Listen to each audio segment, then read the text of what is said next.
Hey, what is going on everybody? My name is Nicholas Kid. Thank you so much for watching today's video. Got a brand new Galaxy S8? Don't know what to do yet? You've come to the right video. Let's start.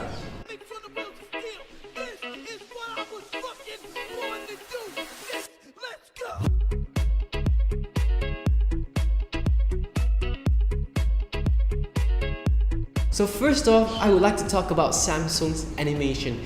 And by no means that this is a bad thing. It's just that I know the animation is pleasing, it's aesthetic to some of you guys, but personally to me, for my liking, it's a bit too slow. So to fix this, if you want faster animations on your device, because you could, access things or do things in generally faster. So first of all, head over to your settings, go all the way down to About Phone, go to Software Informations, keep tapping on the build number until you see that developer mode has already been activated. So once you have done that, go back out to your settings, go all the way down to developer options, and then scroll all the way down to the point where you see something like this. So there is window animation scale, transition animation scale, and animator duration scale.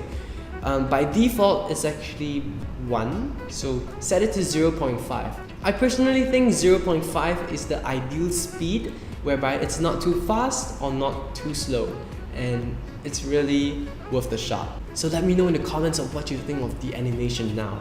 Way better, right? Okay, so next up is your display resolution. By default, and as Samsung advertise it, it's supposed to be in Quad HD, but by default the phone is actually set to FHD, which by no means is a bad thing because it's able to help you to save up some battery. I wouldn't say by a lot, but if you want to use your Galaxy S8 to its full potential, I would suggest to set it to Quad HD and apply this. Trust me, your eyes would thank you for this, because right now if you were to use it for couple of minutes, and if you switch it back to Full HD, it looks really crappy. Alright, so number 3 on the list has something to do with your fingerprint scanner, and this is really amazing. I don't understand why this is not activated by default, but go to your search in your settings, search for gestures. Alright, so once you see that, you enter to the first one where it says fingerprint sensor gestures.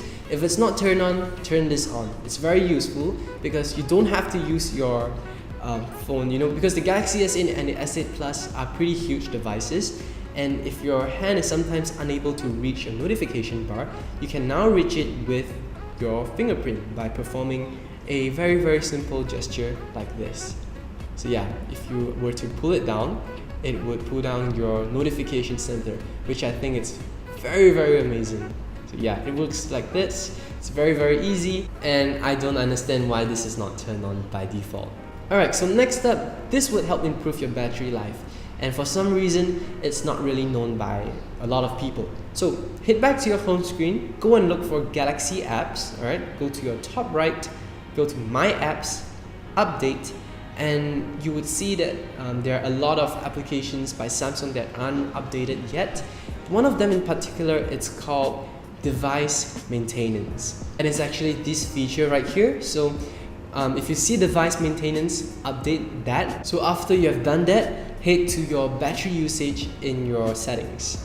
Alright, so right here, this thing is called Always Sleeping Apps, and if you do not update your application from the Galaxy App Store, you wouldn't get this function at all. So Always Sleeping Apps is a great way to put all your applications to sleep if you do not use them frequently, and this would in a way help to save some of your batteries because the applications aren't running in the background as often as the applications that you always use, because these are some of the applications that I don't use most of the time, so it's good to actually put them to sleep.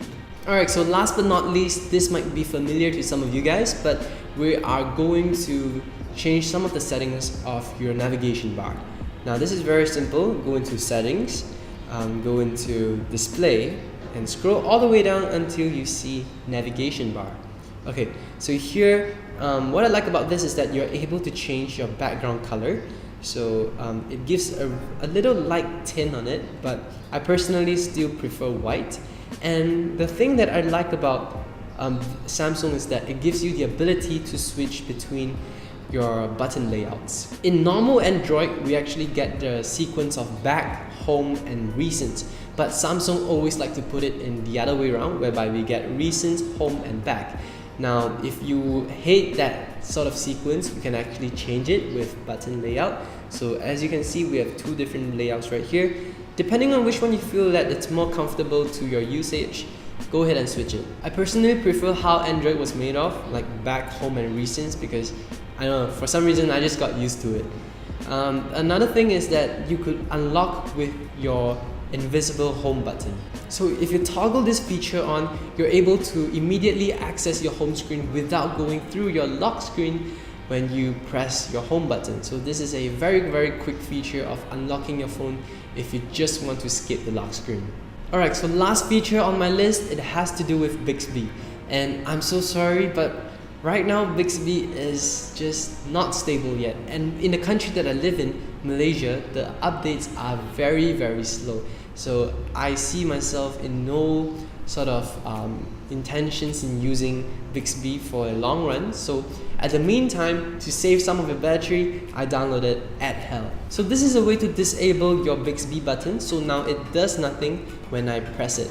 And one thing I actually find very annoying is that when I try to sometimes, adjust my volume, I would accidentally press the Bixby button, which is, Bixby would pop up and it would interrupt in whatever that you're doing. So I think the best way is not to remap it to any other actions, because that makes the action actually a little bit slow, but to actually just disable Bixby completely. So the button is quite useless as of now. But it's okay, that's just my preference. It's entirely up to you whether you want to do this or not.